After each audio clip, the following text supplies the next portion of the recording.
Good morning. Hey, it's a wonderful morning this morning. Sure is beautiful out this morning. We're here for another lesson from the tailgate. You know, this would be lesson number 3. All right. I don't know, things are going on. We're gonna do some plant identification this morning, but before we start that, I got criticized for not having good activating strategies or class starters. So, this morning, beautiful morning, the sun's coming up over the hill there from the east, and we're gonna start with a little yoga, because we all know that yoga is good for our mind, good for our brain, good for our heart, good for our body, good for our lungs, all that kind of stuff. So just follow along with me. We're gonna get in this position right here, and we're gonna hold it for a little while.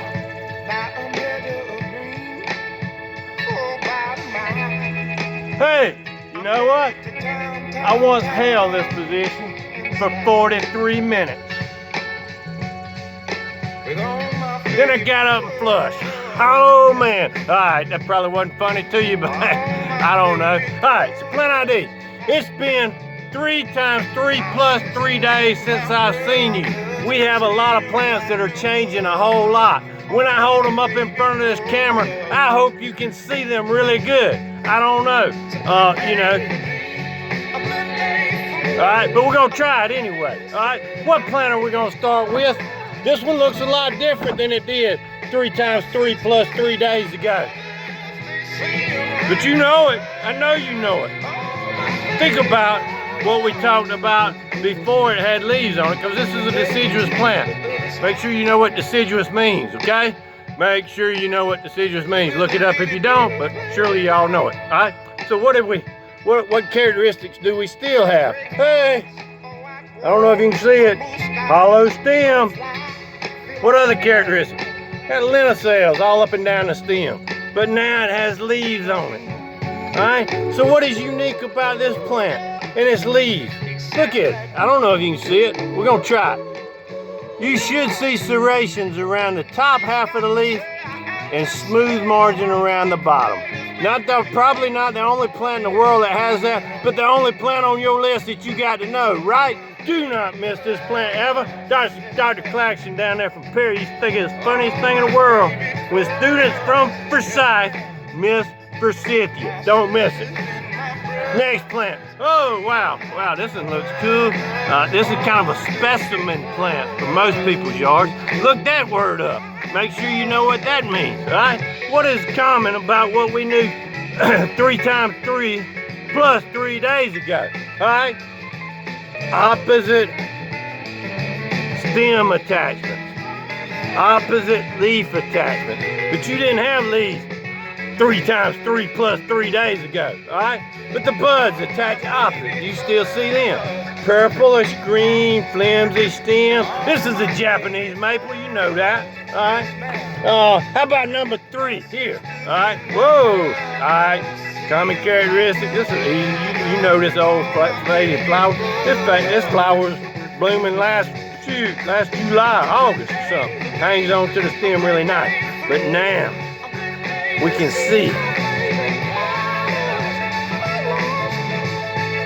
big leaf, serrations or cuts up here around the top, really deep inside, soft leaf. This is a herbaceous perennial plant.